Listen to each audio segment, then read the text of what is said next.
जसं मी बोलले, धनंजय मुंडेंचं मंत्रिपद गेलं. आता 6 महिन्यात आमदारकीही जाणार. करुणा शर्मांचा मोठा दावा. मुंडेंविरोधामधील करुणा मुंडेंच्या तक्रारी संदर्भात 4 एप्रिलला सुनावणी.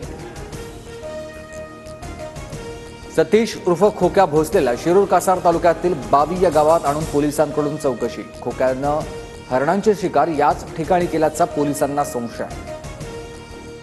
खोक्याच्या घरावर कारवाई करण्याची घाई का केली, ते वन विभाग आणि जिल्हाधिकाऱ्यांना विचारणार. सुरेश धस यांची प्रतिक्रिया. बीडमध्ये काही लोकांकडून सत्तेचा गैरवापर झालाय. कायदा हातात घेणाऱ्यांवर राज्य सरकारनं कडक कारवाई करावी. शरद पवारांची मागणी.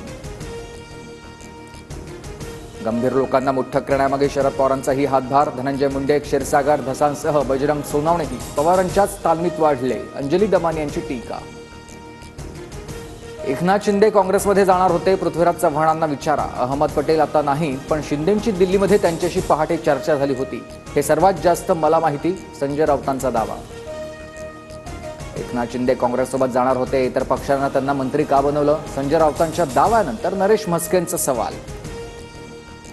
शिवसेना भाजप एकत्र होती तेव्हा एकनाथ शिंदे काँग्रेसमध्ये जाणार अशी चर्चा होती. संजय राऊतांच्या दाव्यानंतर अंबादास दानवेंची प्रतिक्रिया.